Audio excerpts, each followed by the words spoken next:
Bonjour tout le monde, on se retrouve aujourd'hui pour le déballage du dernier jeu. Donc, le dernier publié, le dernier sorti, pas leur dernier à jamais quand même, on va espérer que non, de Blue Wasatch Game. Et en fait, il s'agit de Ripple. J'avais vu, parce qu'on a déballé sur la chaîne dernièrement, Bamboozle.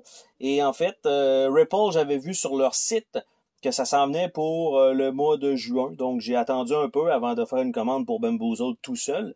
Et finalement, dès que Ripple est sorti, je me suis procuré parce que, comme j'ai dit précédemment, Clash of Cards, qui était leur premier jeu, est un hit chez nous.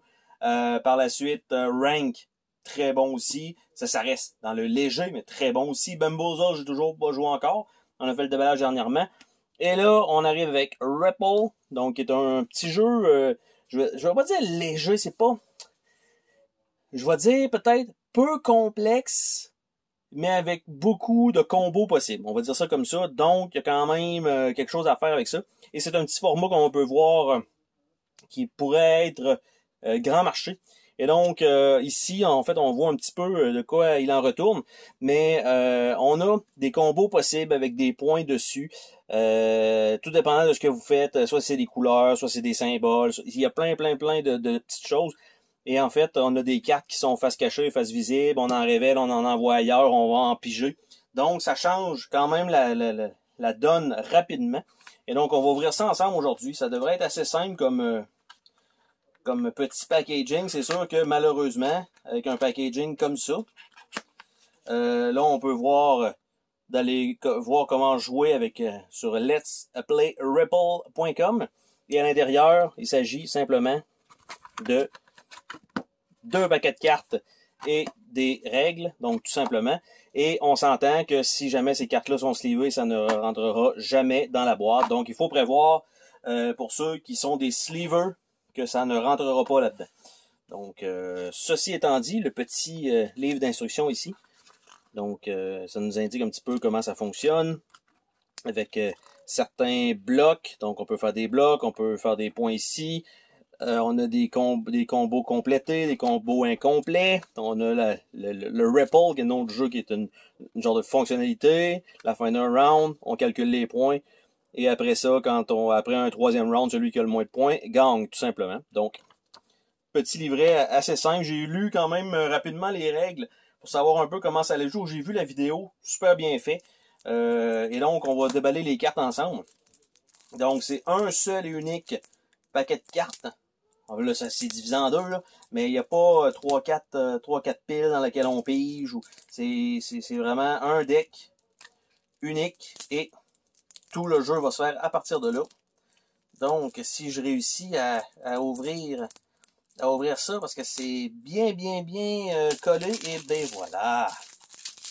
Donc, le Ripple, qualité encore une fois, un petit fini tissé, ça donne une meilleure impression du moins, et une meilleure longévité. Le tour est blanc aussi, meilleure longévité. Donc, on a des soleils qui font pas la même chose. On a des soleils flat.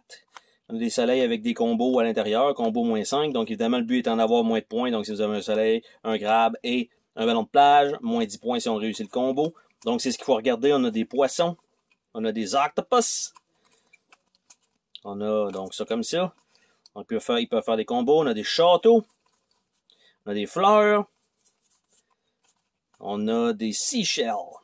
Des beaux petits coquillages. On a des crabs à 20 points. Ça, c'est à 20 points. J'espère que c'est... Ouais, ça doit être ça en plus, la valeur des cartes. Donc, 20 points, c'est quand même beaucoup. C'est la carte la plus haute que j'ai vue présentement. Et de ce que je vois ici sur celle-là, il semblerait que 0 étant la plus basse. Et évidemment, il faut y aller avec des combos pour réduire nos points. Donc, on a les dauphins qui sont à 0, qui ont une possibilité de faire des combos, eux aussi. Donc, le ballon de plage. Après ça, on a un petit bateau, sailboat. Après ça, on a des vagues. Après ça, on a un ananas, ou un ananas en anglais, c'est pas pineapple, on oublie ça. Après ça, un palm tree, donc un petit un palmier. On a les tortues. Et voilà. Donc, tout simplement, chaque carte, vous allez avoir un certain nombre de cartes devant vous.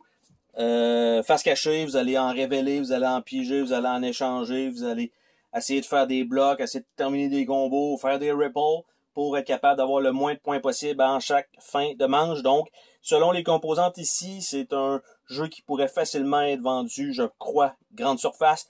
Il reste le gameplay, mais je pense que ça va être très très bien pour ça. Après avoir vu la vidéo, si vous voulez aller la voir sur Let's Play Ripple, c'est super bien fait, super coloré. C'est très très très attractif comme jeu. Puis je pense que c'est quand même un jeu qui peut se faire, on va dire, familial avec, je vais dire, un certain âge peut-être pour la compréhension. Les autres ils écrivent 8 ans et plus, c'est à peu près ce que je penserais là, pour... parce que visuellement, oui, c'est attrayant, mais il reste la gestion des combos et des calculs. Mais sinon, c'était ça, le déballage de Ripple.